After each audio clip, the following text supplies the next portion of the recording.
Hello guys, എല്ലാവർക്കും പുതിയൊരു വീഡിയോയിലേക്ക് സ്വാഗതം.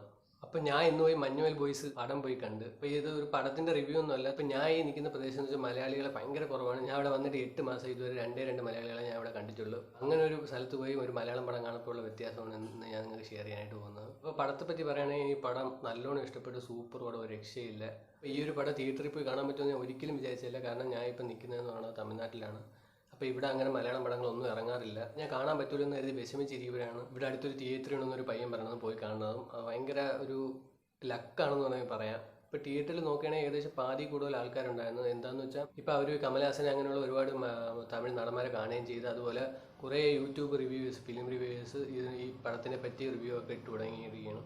അതുകൊണ്ടാണ് ഇത്രയും ദിവസം കഴിഞ്ഞിട്ട് നല്ല തിരക്കുണ്ടായിരുന്നു ഇവിടെ. പിന്നെ എക്സ്പീരിയൻസിനെ പറ്റി പറയുകയാണെങ്കിൽ എനിക്ക് സിനിമ ഭയങ്കര ഇഷ്ടപ്പെട്ടു. ഇവിടെ മലയാളം മനസ്സിലാവുന്നവർ ഭയങ്കര കുറവാണ്. അതുകൊണ്ട് തന്നെ നമുക്ക് അവർ കേരളത്തിൽ പോയി സിനിമ കാണുന്ന ആ ഒരു എക്സ്പീരിയൻസ് കിട്ടത്തില്ല. നല്ലൊരു കിടിലൊരു സീനൊക്കെ വരാൻ നേരത്ത് തിയേറ്റർ ഫുള്ള് ശാന്തമായിരിക്കും. ആകെ തിയേറ്ററിൽ ഒരു ഭയങ്കര ഒരു കിടിലം ഒരു എക്സ്പീരിയൻസ് ആയിട്ട് തോന്നിയത് മറ്റേ നമ്മുടെ കമലഹാസൻ്റെ ആ ഡയലോഗും ആ സോങ്ങും കൂടെ വരുന്ന ലാസ്റ്റ് സീനിലാണ്. അപ്പം നല്ലൊരു രസമുണ്ടായിരുന്നു തിയേറ്റർ. നമുക്കൊരു സിനിമ കണ്ട ഒരു ഫീൽ ഉണ്ടായിരുന്നു. അതുവരെ തിയേറ്റർ ഭയങ്കര ശാന്തമായിരുന്നു.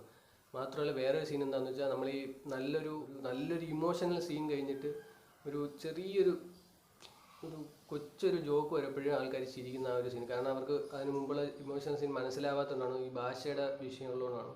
എന്താണെന്ന് വെച്ചാൽ അതിലൊരു ബിരിയാണി കഴിക്കുന്ന ഒരു സീനുണ്ട്, ഒരു പോലീസുകാരൻ ബിരിയാണി കഴിക്കാതിരിക്കുന്ന.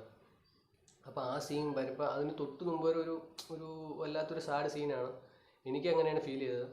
അപ്പോൾ അതിന് ശേഷം ഈ ബിരിയാണി കഴിക്കാതിരിക്കുമ്പം ആ പോലീസിന് കഴിക്കാൻ പറ്റൂല. ആ ഒരു സീൻ വരാൻ നേരത്ത് തിയേറ്ററിലൊരു ചെറിയ ചിരിയൊക്കെ ഉണ്ടായിരുന്നു. അപ്പം അങ്ങനെ ഒരു മാത്രമല്ല, എനിക്ക് പല നല്ല ഇമോഷണലായിട്ട് തോന്നിയ സീനുകൾ, മറ്റേ ഈ പള്ളിയിലച്ഛൻ്റെ ആ ഒരു സീൻ, പിന്നെ അമ്മ ഒന്ന് കെട്ടിപ്പിടിക്കുന്ന ആ സീനൊന്നും തിയേറ്റർ ഭയങ്കര ശാന്തമായിരുന്നു. പിന്നെ സിനിമ ഫുള്ളായിട്ട് നോക്കുകയാണെങ്കിൽ പലർക്കും ഇഷ്ടപ്പെട്ട ഒരു ഇതാണ്. അതുകൊണ്ടാണ് തമിഴ് റിവ്യൂവേഴ്സ് ഇത്രയും റിവ്യൂസ് ഇട്ടതുകൊണ്ടാണ് പലരും ഇപ്പോൾ ഇറങ്ങിയിട്ട് കുറേ നാളായി. അതിനുശേഷം ഇപ്പോൾ ഏകദേശം പാതി കൂടുതൽ ആൾക്കാരുണ്ട്. എനിക്ക് തോന്നുന്നു ഇപ്പോഴാണ് ആൾക്കാർ വന്ന് കണ്ടു തുടങ്ങിയെന്ന് തോന്നുന്നു. എന്തായാലും എനിക്ക് പടം ഇഷ്ടപ്പെട്ട്. നല്ല സീനറിയും ക്യാമറ വർക്കും ആർട്ട് വർക്കും ഒന്നും ഒരു രക്ഷയില്ല സീനായിരുന്നു. ഇപ്പോൾ തമിഴ്നാട്ടിൽ ഞാൻ പോയി കണ്ട ഒരു എക്സ്പീരിയൻസ് പങ്കുവയ്ക്കാമെന്ന് വിചാരിച്ചാണ് ഈ വീഡിയോ ചെയ്തത്. വീഡിയോ നിങ്ങൾക്ക് ഇഷ്ടമായെന്ന് കരുതുന്നു. വീഡിയോ ഇഷ്ടപ്പെട്ടാൽ ലൈക്ക് ചെയ്യുക, സബ്സ്ക്രൈബ് ചെയ്യുക.